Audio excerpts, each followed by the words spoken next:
মাঠে ময়দানে নেমে লড়াই করে অধিকার ছিনিয়ে নিতে হবে। এজন্যে ঘরে বসে থাকলে চলবে না।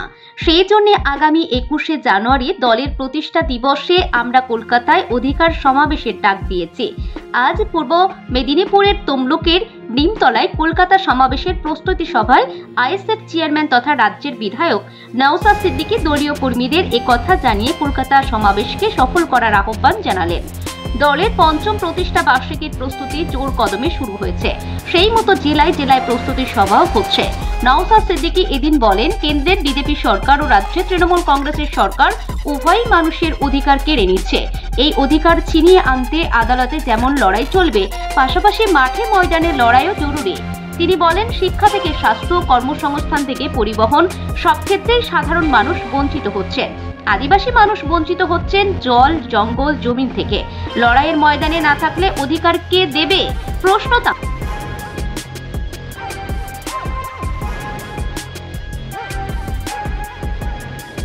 যাবে।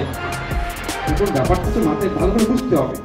সরকার আজকে আছে, কালকে থাকবে না। কালকে আপনি সরকার হতে পারেন, কিন্তু বাংলা আপনার আমার তো বাংলাকে যেভাবে ঋণের দায়ে জর্জরিত করছে, ক্ষতি আপনাকে আমাকে চলতে হবে। ধরুন এইটা একটা ভাড়া নিয়ে চলছে, এটা মালিক কিন্তু তো একজন আছে। কালকে কেউ ভাড়া নিতে পারে, এটা যদি ক্ষতি হয়ে যায়, ক্ষতিগ্রস্ত কে হবে? মালিক। আমরা বাংলার মালিক। যারা ক্ষমতায় আছে তারা ভাড়াতে চলছে, আমি মনে করি 5 বছর করে। প্রয়োজনে মালিক আবার চেঞ্জ করে দিতে পারে। তো বাংলায় ক্রমশ আপনার আমার মালিকের মাথায় কিভাবে ঋণ চাপছে জানেন? 1947 থেকে 2011 এক একটা মালিকের মাথার উপরে ঋণ ছিল 12,000 টাকা মতো। 2011 থেকে 2025 এখন এক একটা মালিকের মাথার উপরে ঋণ হয়ে গেছে প্রায় 62,000 টাকা। তাহলে ক্ষতি কার হচ্ছে?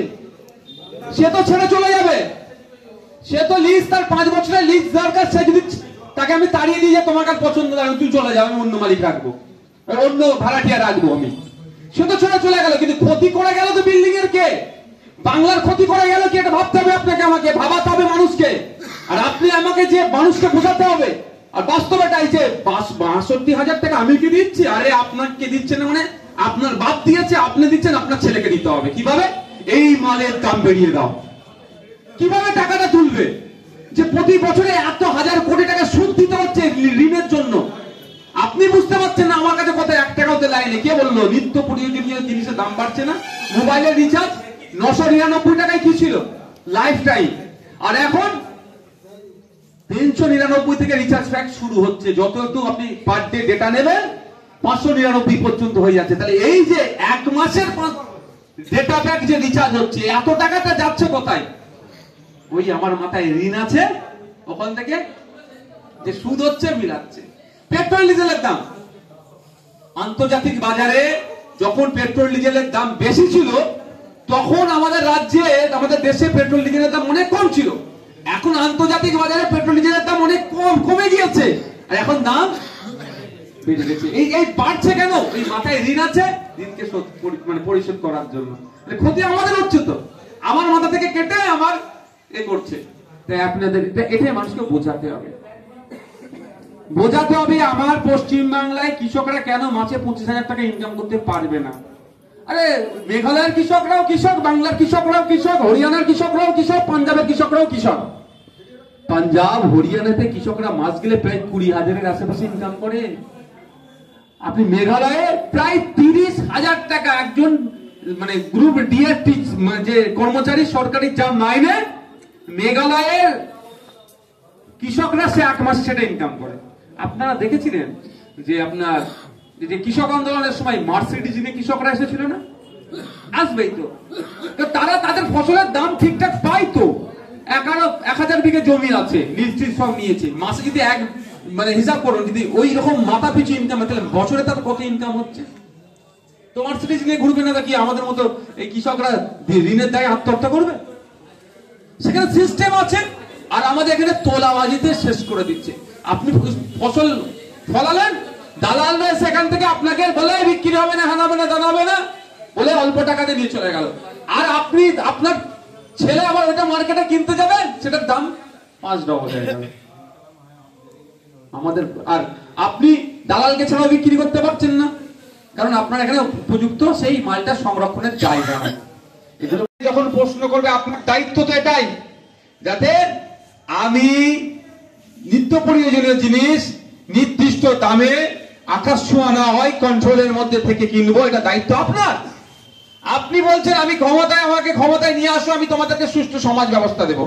সুষ্ঠু সমাজ ব্যবস্থাতে এসে যদি আমাকে 100 টাকায় পেট্রোল ডিজেল কিনতে হয়, কিরোসিন কিনতে হয়, তাহলে কি এটা ভালো হলো? কিন্তু আপনি বললেন কি আমাকে ক্ষমতায় নিয়ে আসো, আমি তোমাকে ভালো সমাজ দেবো। পেলাম কোথায়? চাষির একটা ফুলকপির দাম কত?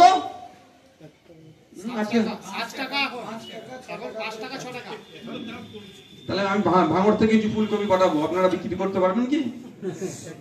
সত্যি বলছি, আমার ভাঙড়ের ফুলকপি চাষিদের খুব অসুবিধা হচ্ছে।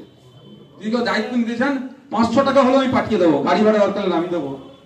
ফসল একটা ফুলকপি তৈরি করতে লাভটা বাদ দিলাম, 5 থেকে 6 টাকা এমনি খরচ হয়। এখন 1 টাকা করে, 1.5 টাকা করে, 2 টাকা করে, বুঝতে পারছেন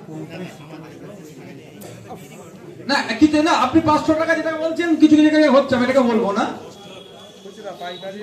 কি বলছে বুঝতে পারছেন? তাহলে নিত্য প্রয়োজনীয় জিনিসের এবার আমি এটা বলার কারণ হচ্ছে যে কৃষকরা তাদের উৎপাদিত ফসলের দাম পাচ্ছে না। একটা মাল তৈরি করতে 500 টাকা খরচ, তাকে 1-2 টাকা যদি বিক্রি করতে হয়, দেখবেন ভিডিও ছবিতে দেখায় দেখবেন ফসল মাটি নষ্ট করে দিচ্ছে। কেন? সরকার ব্যর্থ। সরকারের তো দায়িত্ব।